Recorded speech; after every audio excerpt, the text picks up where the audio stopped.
Incrustado en una mancha urbana que todos los días crece, en medio de la segunda bahía más grande de todo el mundo, y vulnerable ante cualquier cambio que la madre naturaleza o la mano del hombre quiera realizar.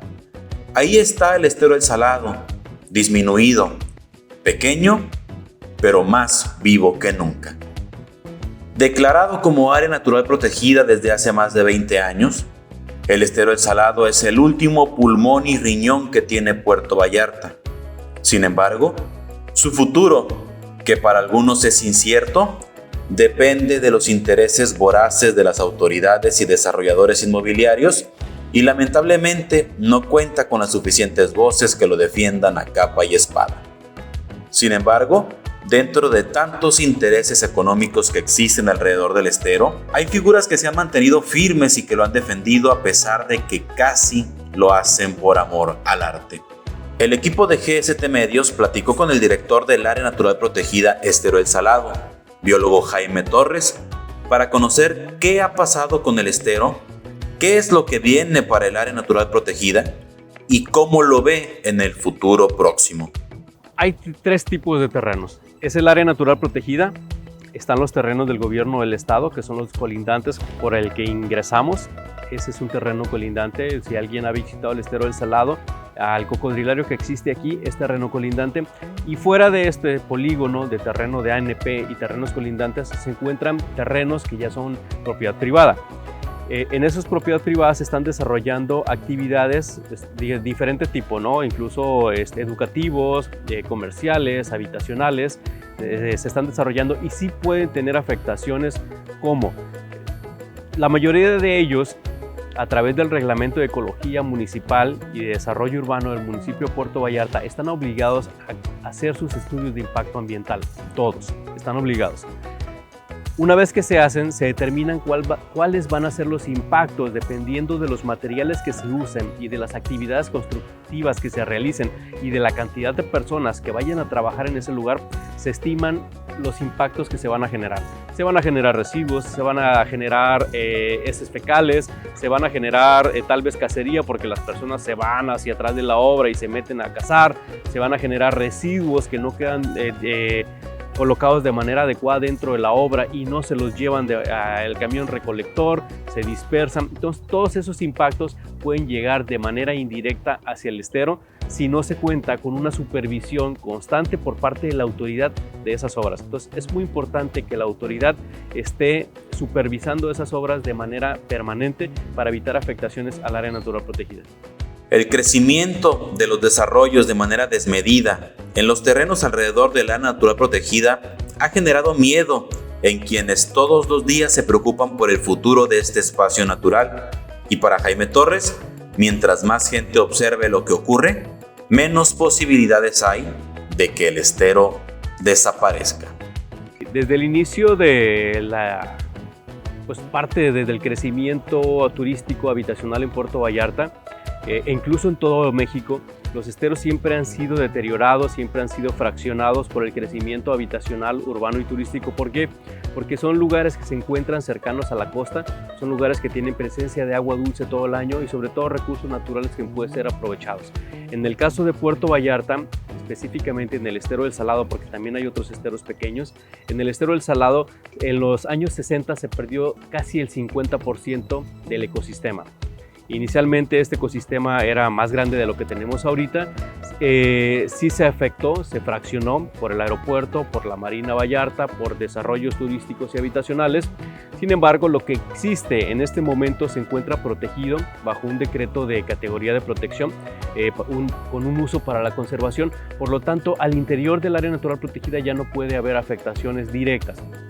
Es decir, ya no puede haber una construcción de ningún tipo turística o habitacional, pero sí puede tener impactos indirectos, que son a través de estos escurrimientos que llegan. Ya hablé uno de ellos, que fue la descarga de agua negra, que llegó este escurrimiento que venía de una infraestructura pública pero también puede venir a través de infraestructura privada, como son las construcciones, que tienen un mal manejo de los residuos, que los disponen en cualquier lugar y que con las lluvias pueden llegar a través de los arroyos e ingresar al estero del Salado. Entonces, e incluso desde las mismas viviendas podemos tener también impactos indirectos, como son las mascotas, que pueden ingresar y cazar aquí algunos animales y salir. Entonces, podemos tener impactos directos todavía e indirectos de la parte externa del área natural protegida, pero sí se ha habido disminuida desde los años 60 cerca del 50%, pero desde que se decretó área natural protegida desde el año 2000 ya no ha habido afectaciones a su interior. Los edificios que se construyen de la noche a la mañana, los fraccionamientos que cada vez son más constantes en los terrenos aledaños al estero y la incertidumbre sobre los proyectos que puedan desarrollarse para cuidar a este ecosistema nos hacen pensar que el estero está en riesgo. Sin embargo, para Jaime Torres, el estero está más vivo que nunca y en 20 años estará mejor. Gracias a los medios como ustedes, gracias a la participación de la sociedad y a proyectos como lo es Aventúrate por el Salado, en donde vienen estudiantes, donde vienen niños a conocemos las bondades y todo lo que tenemos en nuestros recursos, y cada vez tenemos más aliados en la conservación. Cada vez tenemos más personas responsables que nos ayudan a no sacar la basura en la parte alta de la microcuenca en horarios que no corresponden, a tener sus mascotas siempre con su correa, a no tener los animales sueltos. Entonces cada vez tenemos una mayor responsabilidad ambiental y eso se refleja en las partes bajas de la microcuenca. Y aquí la parte baja de la microcuenca es el estero del Salado. Entonces cada vez tenemos en Puerto Vallarta una mayor responsabilidad ambiental. Cuidar el salado es tarea de todos. Y aunque parezca insignificante, cada acción que tú tomas impacta directamente en este ecosistema. Vamos a escuchar de la voz de los expertos cómo puedes aportar con tu granito de arena. Decimos, ¿para qué separo la basura si el camión recolector va a llegar y lo va a juntar? Lo va a mezclar. Al momento de echarlo al camión, lo va a mezclar, entonces el esfuerzo que yo hice, el sacrificio, no valió la pena.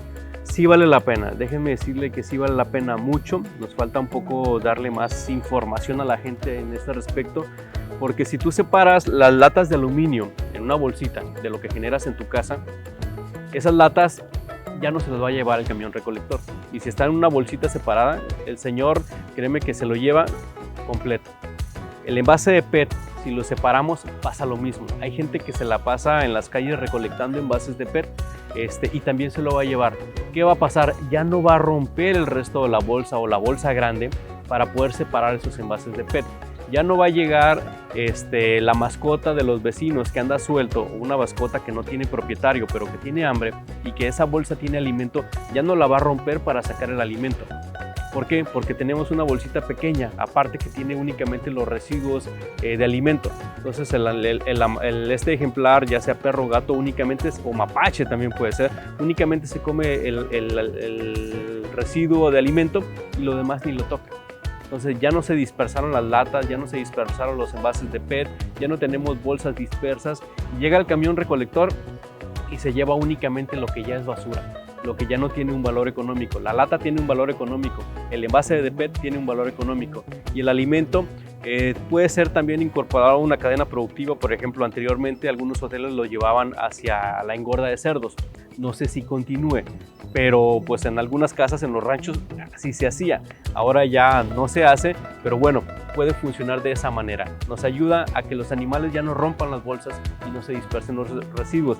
Y nos ayuda a que la persona que recolecta esos residuos pues tampoco tenga que romper la bolsa. Únicamente separamos el PET, el aluminio y el alimento, y todo lo demás, lo que ya no sirva, se lo lleva al camión recolector. Si se rompe esa bolsa y se dispersan los residuos, ya sea por el viento o por la lluvia, se arrastran hacia los arroyos. Recordemos que Puerto Vallarta tiene unas pendientes inclinadas y todo llega a los arroyos y llega hacia los esteros o a cualquiera de las venas que vamos a tener en alguno de los arroyos. Afortunadamente en el estero se atoran esos residuos en las raíces del mangle, pero hay lugares en donde no, se va directamente al mar. Y estamos gastando mucho dinero en mantener playas certificadas y playas limpias y no estamos trabajando en donde se origina el problema, que es en la separación doméstica de esos residuos. Entonces, Creo que todos como habitantes de Puerto Vallarta podemos ayudar en eso y crean que en verdad ayudan mucho también al estero del Salado. En el estero del Salado viven más de 100 especies de aves, 45 de plantas, 10 de mamíferos y 30 entre anfibios y reptiles, todos conviviendo en medio de la ciudad. Que no le quede duda, si desaparece el estero, Puerto Vallarta pierde su belleza, así que de nosotros depende mantenerlo y protegerlo.